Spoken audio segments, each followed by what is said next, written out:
entitled Courageous Conversations, Leveraging Coaching, Consulting, and Conflict with Clients, is facilitated by Sarah Happel. Sarah is an ICF Master Certified Coach, founder of Spectrum Leadership Solutions, and a highly sought after leadership facilitator and consultant. Very excited to have you hosting our session today, Sarah, and I'll turn it over to you to get us started. Great. Thanks, Sonia. So wonderful to be here at Mason Nation. Hi, everybody. I see a lot of familiar faces and a lot of familiar names. And for those of you that I haven't met yet, looking forward to having a conversation here today.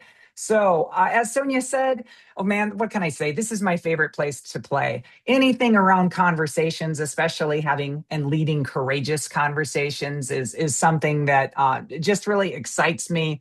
And my goal for us today is for us to be able to talk about where we get stuck as coaches or even as consultants. What are those courageous conversations that we're currently dealing with? How do we decide to tackle those? And how can we support our clients in also feeling a little bit more comfortable in them trying to lead and spearhead and have some of these courageous conversations as well? So what I thought that we would do, first off, let me just say, there is no PowerPoint, there are no videos. We're not doing anything except having a group conversation. We're coming together here in community. So it's going to be very informal, very interactive. And while I'm telling you a little bit about this today, I'd like to hear everybody, you can put in the chat, what do you want to walk away with by the end of today?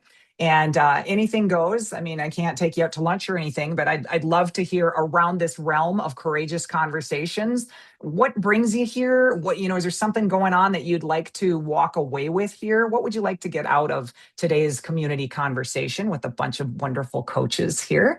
And anything else that you think would make our time here together helpful. So I'm just going to take a peek here. I know some people might be listening and while they're doing other things, maybe you're traveling or you're driving or walking the dog, or you might not have access to chat. So I'm just going to, keep an eye out here. We also have Elizabeth behind the scenes who's helping with technology. So if you're having any issues, you can drop a note as well. But great. Okay, Rodney, thanks. So some of you might be new to coaching, so you might not even know what we're talking about with some of these coaching distinctions, and I'm going to talk about that here shortly. So welcome. This is inclusive and made to reach out to anybody who's looking at becoming a coach, or you're already a master certified coach and you've been doing this for several years, right? Those courageous conversations are important at every point. Great. More frameworks or tools for the toolbox, right? Terrific. Keep it coming. I'll keep an eye on this. And let me start by saying that why I'm drawn to this conversation is because so many of my clients don't know the difference between coaching and consulting. So let me just start there.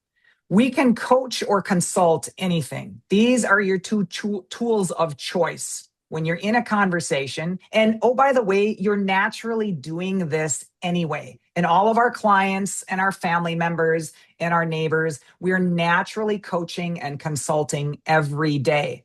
The thing is, most people don't think about it from this framework. Oh, is this an opportunity to coach, or is this an opportunity to consult? So let me explain what I mean by that in Sarah Happel's assessment of this whole thing.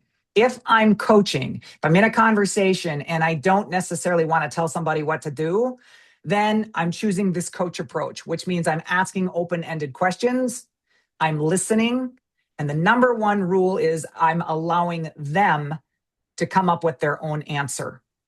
All right. That's what we do in coaching, right? Pure coaching. If you go through an ICF certified coach education program, these are all the competencies that you're going to be dealing with, all 8 of them, to talk about a coach approach, right? We're not telling people, hey, go out and hire 3 more people, or, give a bonus of $30,000 by the end of Q4, right? That's advising, that's consulting. That's also a very useful conversation and an important tool to have in your tool belt, right? We're talking about allowing people to do their own learning, okay? Allowing self-discovery. If you had to say in just a couple words, what is coaching? It's It's allowing self-discovery. That's what coaching is. So anytime someone comes into the conversation with me and, maybe they're struggling with something, I'm already naturally thinking of, is this where I'm telling them what to do and I'm giving them some advice, or am I going to let them come up with their own answer here and kind of find their own way? So the coach approach is,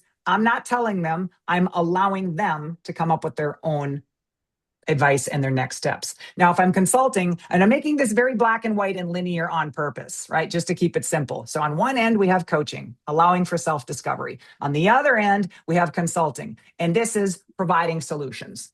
This is, I have the expertise, I have the experience here, and I need you to do what I tell you to do to get the result that I want.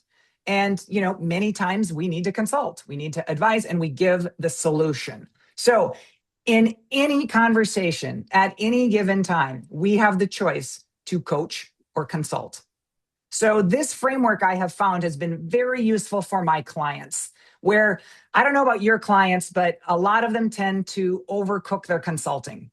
And really in the Western world, I would say we're really taught and rewarded for consulting, for telling people what to do, for coming up with problem solving and creative solutions to get things done, right? How many of you have actually been hired to problem solve and to, knock it out, get it done, do this, do that, right? Well, of course, that's what most people learn when they go to school, in high school already, go to college, and get hired for their first jobs, and even very senior executives, right? We tend to think that we have to tell people the answer, and we get rewarded for that. So coaching is, I think, underrepresented in most organizations. And the other issue is most people don't really know what it is. They're kind of naturally doing it. Of course they're listening. Of course they're, asking open-ended questions naturally, but they're not necessarily thinking about this framework of, wow, no matter what the conversation is, no matter how difficult it is, I can coach it or I can consult it.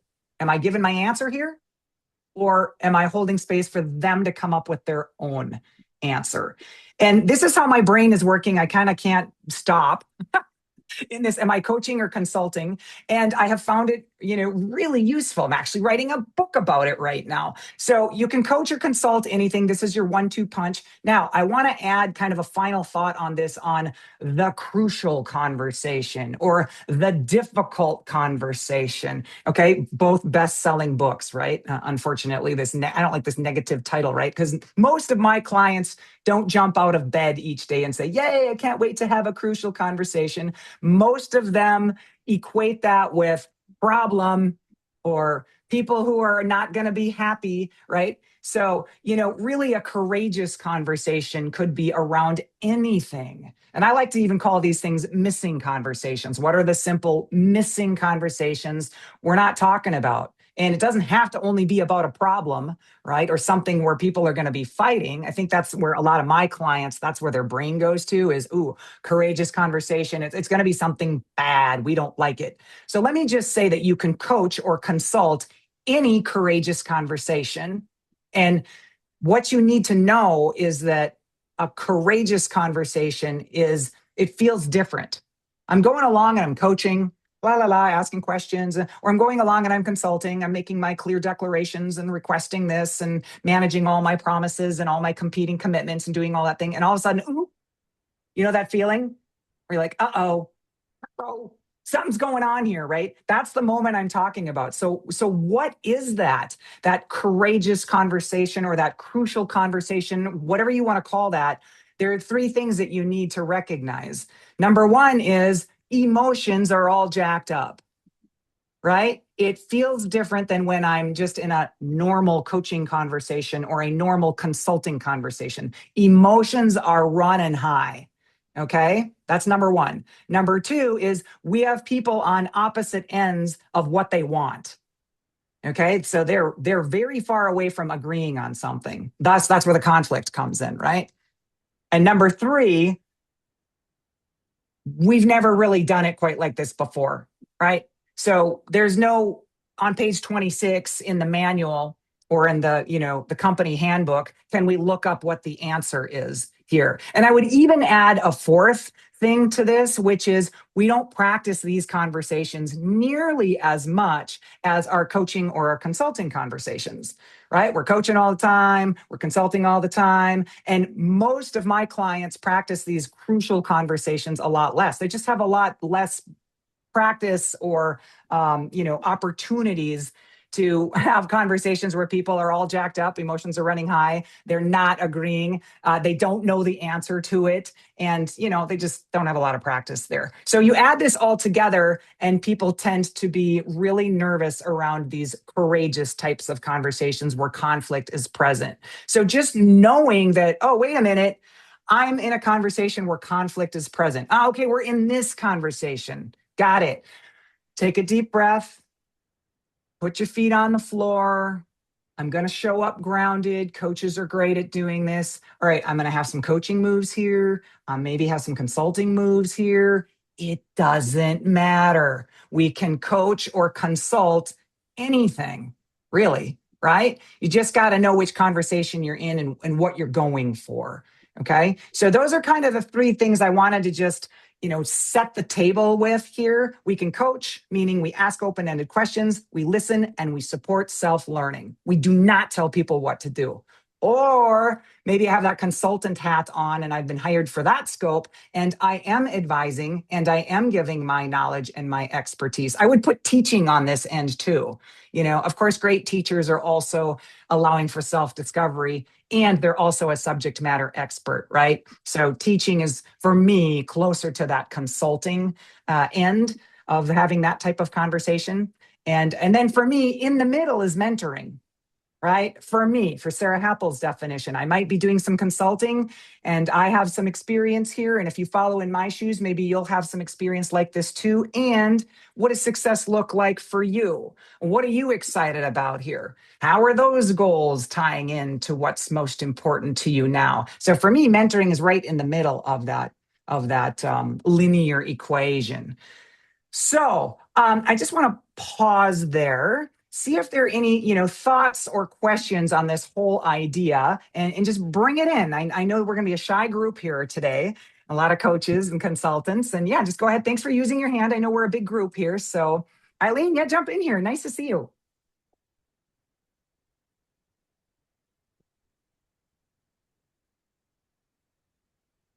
Oh, I can't hear you. Is it just me? No, we can't hear you, Eileen. And I can see she's off mute. Yep. Mhm. Oh, that's strange. I'm not good at lip reading, so I might be out to lunch. I don't know. You might want to leave and come back and try it again, because I see you've got something great to share and I don't want to miss it. Okay, she's coming back in. All right. Anybody else? Thoughts, questions? How are we doing so far? Sarah, do you ever find yourself in a conversation where they really want you to consult, but you don't articulate that? Yeah, But they great. don't articulate that. Thanks, Ellen. I didn't even get a chance to introduce you. For those of you that don't know, Ellen Fulton, you want to just say a quick hi, just for those of you that might be new. She's on our faculty and one of our fabulous co-directors of our coaching program at George Mason. All right, she said it all. Hi, so great to see so many wonderful faces, and look forward to seeing anybody new too. That's just Yeah. awesome. Thanks for being And here. I will take some extra help with this great, big, nice, beautiful group on keeping an eye on the chat. So, Yes. yes. And what a great question. Thank you, Sarah. Yes. So, of course, coaches, we find this, right? Give me a wave if you ever have had one of your clients go, hey, but what do you think? I want to know, why don't you tell me what to do? I'm looking for some advice today, right? So, yes. And so this is the push and the pull. If how many of you actually consult and coach? This is part of what you do. You're not, I'm only pure coaching. And so sorry, my lips are sealed. I found that this is very annoying for my clients, right? They really, they're like, just help me, man. I don't care what form it comes in. So you definitely want to keep an eye on, if you're contracted for coaching in this role, you'll want to wear your coaching hat on this. And that doesn't mean that you can't bring your full self to this. Well, thanks for that question, client. And yes, this is something that I've seen that's happening a lot with several of my clients. Some might this, some might that. And what do you think you might do with that? Right. So I can bring, and there's a competency for this, right? And Ellen can jump in with all of our beautiful competencies and where they are. I can share my opinion. I can share trends or things that I'm seeing in our profession or some other things that my clients are grappling with. And I can also turn it around and kick it back and invite them into that. And normally when I do that, I would say it's a high 90s that many of those questions are rhetorical, right? Uh, and and I have had a few clients that it really annoys them. Like, why are you asking me all these stinking questions? And we recontract. And then, now we're in a consulting relationship and, no more coaching. I'm actually just in a CEO relationship right now where the rest of the executive team is loving their coaching. Isn't this great? And the CEO hates it hates it. And she's wise enough to know that she can't just drop it because she's got a role model liking this stuff in order to see, an aligned, intact team. So it depends is the answer, but you got to be clear on what your role is and be clear with that. And you don't want to lose clients over this either. So if you need to recontract, then you recontract. All right, I'm going back over here. There's So, lots of Sarah, questions there's a coming up. question after there that I'm maybe Robin, you even want to speak to because I'm not 100% sure I understand it. I'm curious about how you draw the line between consulting, coaching, in courageous conversations and therapy. Yeah, I'm happy to Mm. expand that. I apologize. I have the camera off because I'm trying to eat lunch. Um, but I'm just curious and I am a clinical psychologist and also do consulting, not a licensed coach or certified coach. But I think that sometimes what I've found is that there really is this fine line when you're doing coaching, and particularly when I was looking at your definition of courageous conversation where the emotions are higher, people are on opposite ends. I mean, how do you identify when you need it to be a coach, consultant, or a licensed therapist? Where is Well, that? Robin, it sounds like, you're the perfect person to answer where you think therapy fits in all of this. So and I am not a licensed therapist, so Mhm. I would be curious to know what for you, what's the big, bell ringing that, oh, hey, this is therapy is needed here, or I might recommend that when I hear that as a coach or a consultant. What are some of the things that you're listening for? I mean, I'm listening when I think the emotions are very high. I mean, again, my head goes directly towards, okay, what are some emotion regulation skills? How do we help people be able to think again? Because we're not going to have the full conversation when the emotions are super high. And so, again, what are the coaching skills there versus, okay, do we need, literally therapy skills? I don't know. I mean, this is my first conversation with this group, so I'm very open to learning. I'm really excited to hear the different thoughts. Um, but again, if I'm advising somebody to get some coaching, I am a little curious as what's the difference between, who should go for coaching, who should go for therapy. So, Yeah. That's great. And I think that's something, I don't want to speak on behalf of the group, but for me, that's something that it took a little while for me to recognize what the difference looks like. So I'm listening for um, uh, a mood space of resignation, right? Might they hurt themselves, want to hurt themselves? Are they thinking about suicide or any dangerous thoughts? This resignation can be really strong. Also healing, if there needs to be some healing that needs to happen, that's something that's well beyond my pay grade. And I think about coaching, we don't have to go into the details that much. We're really future focused, not that therapy isn't, but I feel like therapy, you might also really, want to uncover some things about where that stems from and what's that like for them. And there's a crossover here.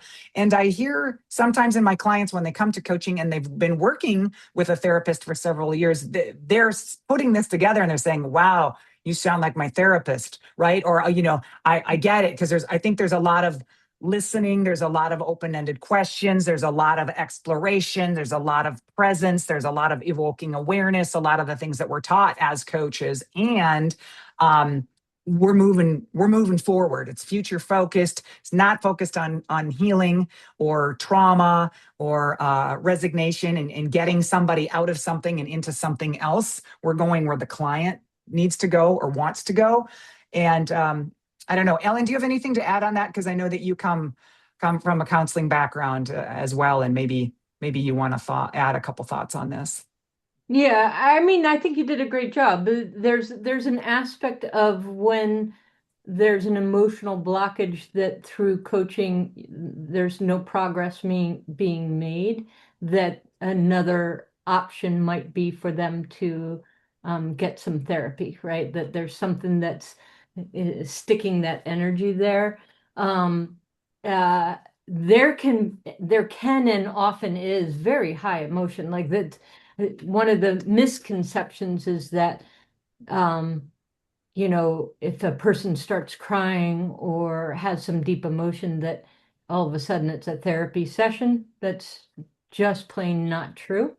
The place is a little bit individualized, because if you as coach are uncomfortable with holding the space for emotion, there may need to be a shift sooner than somebody um, else, right? Like, so there are techniques to just stay with people in that emotion for a little bit and move them towards. And so, what have you learned there that you want to take forward, or what's important, or what do you need now that's going to support you in this decision, right? So it's in therapy, we might stay longer in what is that, what's unfolding there, where did that come from, what ties are you making to the other things that happened, right? So it's both of them can go backwards and both of them can go forward. Therapy tends to spend a little bit of time in the present and cultivating more from the past and then seeing where it goes in the future. Coaching tends to be what's happening right now. Where do you want to go in the future? It doesn't mean that you don't go, gosh, as you were saying that, I remember you talking about a situation from before. What do you take from that situation that might be helpful here? Right. So both of them can go backwards as well. It's if you find a person who keeps going backwards, going backwards, going backwards, and that same sticking point is there may be some deeper inner work that might need to happen. That might be therapy, or it might be that as a coach, you haven't quite hit where that inner work is, right?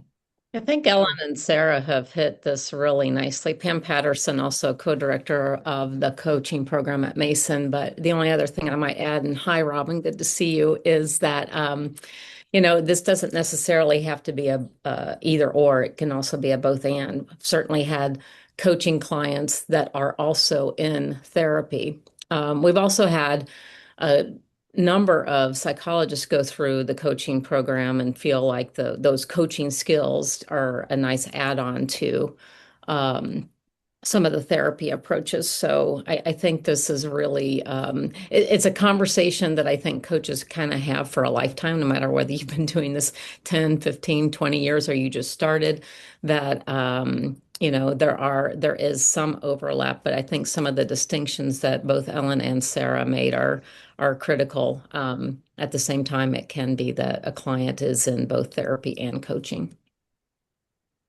Yeah, great. Thanks, Pam. Dr. Pam Patterson, our other fearless co-director and fearless leader here. And, this is the reason why we're all here, Pam, Coaching in Action series. This is the brainchild of Pam's thinking here. So great that you could join us.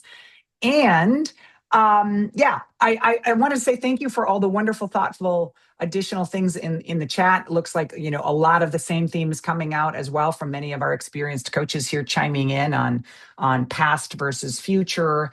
And what's going on here. At the end of the day, I think this is also a very courageous conversation to get into with your client, right? How are you feeling about this? What is going on here for you? Have you thought about working with a therapist in addition to coaching? Or maybe even a very courageous conversation that I've had over the years at times is, I'm not the person for you. This isn't the right service. I don't address these types of things. A very courageous conversation for us to have, with our coaching hat on. So what we don't want is that you avoid the conversation, right? What do I have to do to be in shape to be able to lean in, even if there's some discomfort there, to be able to serve and to call out what I'm experiencing in this conversation with my client. So, make sure that you address it. If you feel like there's something happening there, talk about it, or at least hold the space for them to be able to talk about it. And what a great opportunity for us to be talking about courageous conversations here today as coaches, as consultants, and everything in between. Um, so keep it coming. I want to give you a chance to really get into the nitty gritty of a courageous conversation that maybe you're in right now, or you maybe need to have right now with that coaching hat on. Maybe it's coaching, maybe it's consulting. So we're going to go into a breakout. We're going to have one whopping breakout room today. Hopefully we don't lose anybody. It's going to be a big group. So if some of you cannot participate, we understand. So there's going to be at least 4. We're going to do quads in a group. Elizabeth is helping us out behind the scenes. Thanks, Elizabeth. So quads for the next 15 minutes is what we're going to do. And the question is, what courageous conversation are you in right now? Or what courageous conversation do you need to have? Okay. And what's holding you back from that? Where could you be a little bit more courageous? And anything else that you're noticing around helping you be even more efficient, more heartfelt in this conversation. So are we okay? Elizabeth, can we go into a breakout room? And we'll continue the conversation. Great, I see the thumbs up. We'll continue the conversation. I want to hear from a few of your groups on some examples of, what you're tackling, what you're dealing with right now, and maybe even a few more tips and tools that come out of each of your group conversations now. So we'll see you in just a few minutes.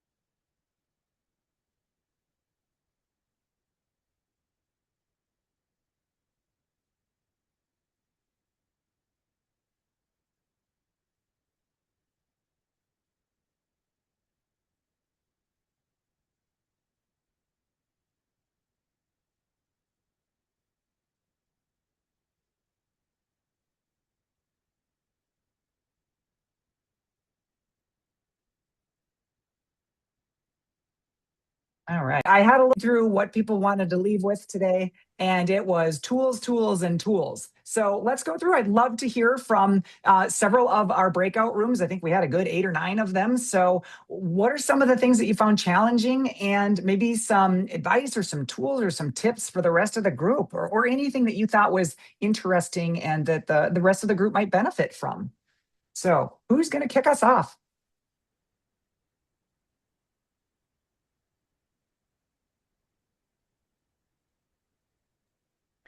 I'll go. I think in my breakout room, I mentioned that for me, it's having clarity what type of conversation you have to have. So when it's a missing conversation, a courageous conversation, I want to know what the outcome of the conversation, and normally it's to enhance the relationship. So therefore, I use a lot of planning and preparation in terms of what I want to say. And so we talked about SBI models and some other frameworks, especially if you're giving feedback, to an employee or something. So there's a lot of specificity as to what data you're providing and then asking questions around it. And obviously, if there's a request, then providing that request. So in terms of those kind of conversations, it can be a blend of things. You can still ask curiosity questions, open-ended questions. And also, if there's a request, it would be more of the consulting. But I think in any aspect, there could be a blend. You cannot just have one stance, because then it would be you can coach someone that hasn't come into a coaching conversation knowing that they're going to be coached. So that for me is very important. So if it is a courageous conversation, for me is really knowing the outcome of the conversation and what tools I need to incorporate. Mm. Thanks, Miriam. That's so important, right? It makes me think of that meta conversation that we have with our clients. Like, what are we contracting for here? What do you need? What do you want? And that's not a one and done, by the way, right? Especially if you're coaching people who have never worked with a coach before and they might not understand why you're asking them all these questions and how this works. And what do you mean? Well, how come you're asking me what I want to get out of this, right? So that meta conversation is an important one that you might come back to a lot. Love the preparation, planning, prepping. What conversation am I hoping to go into in this as the provider of this or the person holding space? So that's an important thing too. So you can plan some of these things. Love the SBI model from the Center for Creative Leadership. That's a great one on crucial conversations, difficult, and what's the situation, the behavior observed, and the impact on it. SBI model. That's a great one. So lots of good stuff from your group, Miriam. Thank you.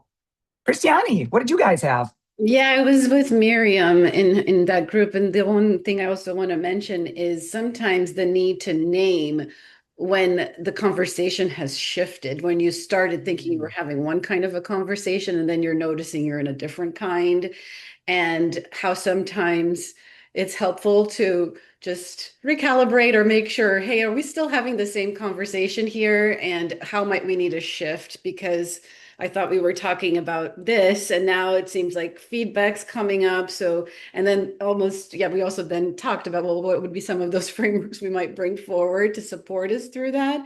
But also just staying present, staying with, maybe even naming some of the emotions that you're observing, the tension, so that then you can kind of be like, how can we make the most out of what's emerging right now in this moment? Oh, great. And for those of you already certified coaches, this is a great move around setting up that agreement, right? And check, wait, whoa, time out. Where are we? We started over here. Now I'm hearing a bunch of stuff over there. What do you want? Where are we going? What's important now? How do you really want me to show up to support you best over the next 6 months or for the rest of this 30-minute conversation? Right. So we're kind of doing this naturally in our businesses and with people all around this, but it's so helpful to have that coaching distinction and be certified in these 8 competencies of this is what this is called. This is what I'm doing. I'm setting up the agreement. I'm recontracting. I'm demonstrating some presence. Oh, we're evoking some awareness here, right? So I tell my folks when I'm with the George Mason crew that even if I never did anything again with coaching, like I didn't want to be professionally related to leadership coaching, executive coaching, it's so useful to understand this framework for having productive conversations and loving conversations with people. Like now I know what conversation I'm in. I know how I can show up to support them. Ooh, like I'll give you a classic one. If somebody's coming from off of a really tough time with maybe like coming up on a death or anniversary, or somebody's died close in their family, I know in my head, in my heart, I'm not telling them what to do. Right. So that is a real coaching conversation for me. And I'm specifically thinking about, I'm sorry to hear that. Looks like this is a really difficult time for you. How are you supporting yourself through this time? Who else is there with you? Who are like, that is, I know immediately when I hear about people are, they're in pain, and I'm not going, well, how about you go to the gym 3 times a day and get your legs moving? And like, I am not switching to advising in that type of a conversation. So it's just such a helpful framework to know, which conversation am I in here? What does this person really need? And if I don't know, I can ask them, just like what Christiani just said, which is so important. Like, what do you need? What's important here? How can I support you? What are you looking for? Where were you surprised? You thought that you were getting X and now we're going down Y. Okay, so now what? And then you get to bring in some advisory or consultative pieces of saying, well, here's what a coach does. Here's what a consultant does. Or if you are, a therapist, here's what a therapist does, right? So you can consult or teach that piece of, let me just make sure that you understand what these different services are and how they differ from one another. So now I'm putting my consulting hat on, right? Or even teaching, I would say. Hey, Sarah, can I jump in here for a second? So Please. in a lot of mentor coaching, folks come and so those of you who already are coaches just want you to spend an extra moment challenging yourself around potentially your own assessment that what they need now is a different conversation, right? That, from my experience, is often more about the coach than it is the other person. So almost anything can be done from this coaching perspective, right? And so it's expanding your ability to be in that uncomfortable place of you're not the expert, they're the expert of themselves. And that can be super uncomfortable as a coach. And it's a great thing just to hold out just a tiny bit longer, challenge yourself to be in that with them and make other moves.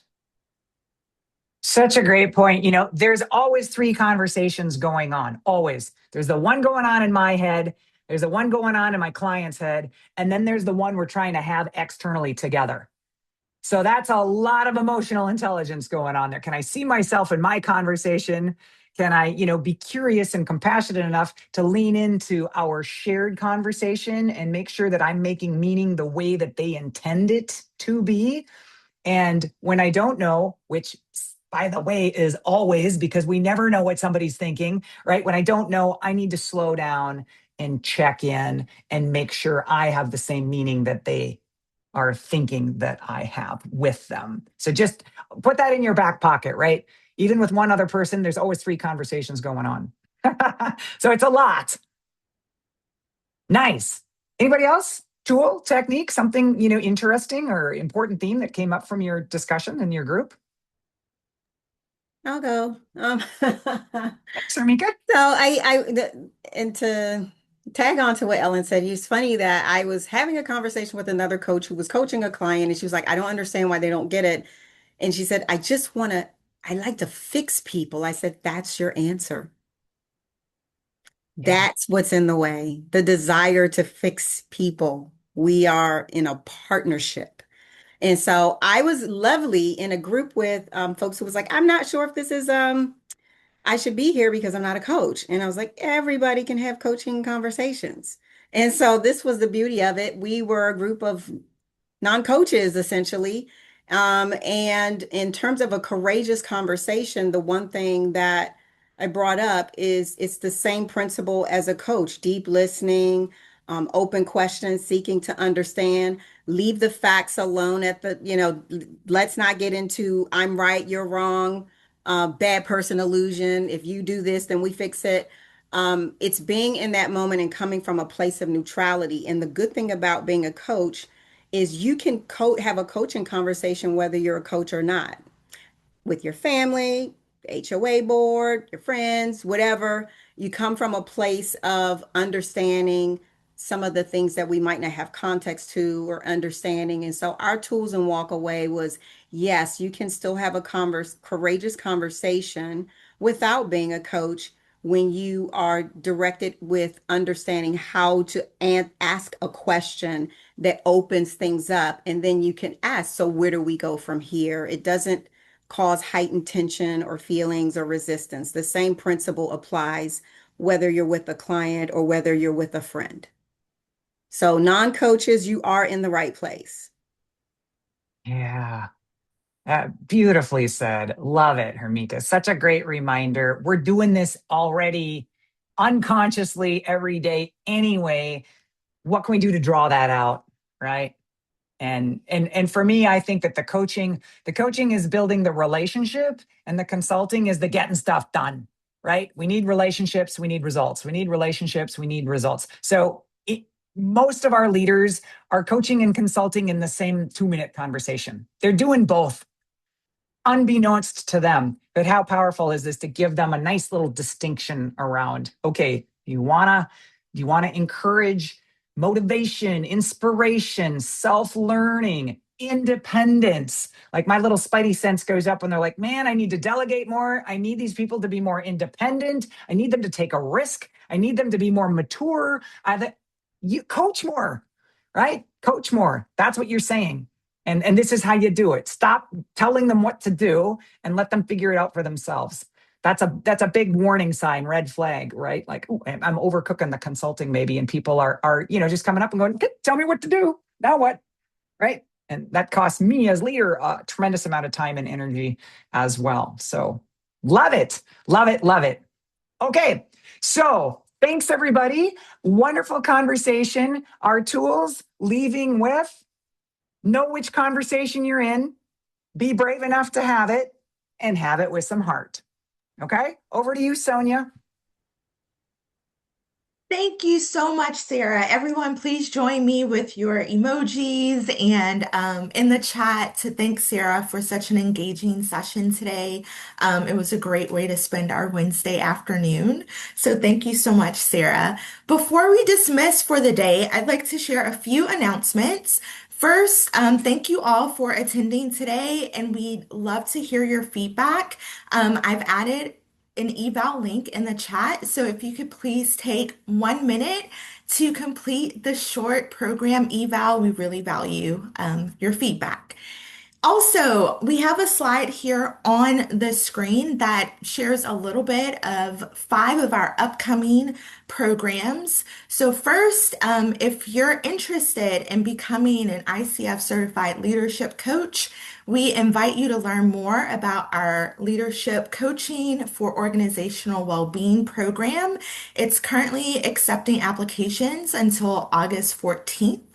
And we also have, if you're already a coach and you want to strengthen and deepen your skills, we are offering our Masterful Coaching course as well, and that application deadline is October 1st. If you love Sarah Happel and you want to learn more about developing your business of coaching, she's hosting the one-day boot camp in February. Applications are open for that program as well. And then if you're interested in supporting organizational well-being within your team and organization, we're also hosting our Leading Thriving Organizations program with an application deadline of August 28th. So you can scan the QR code to learn more about our offerings there. And of course, if you found today's session interesting and valuable and you'd like to learn more, we are offering our next Coaching in Action workshop with Mike Rochelle on July 9th, and that is entitled Scarfed by AI. So please join us again. Thank you for joining us today, and we hope to see you soon.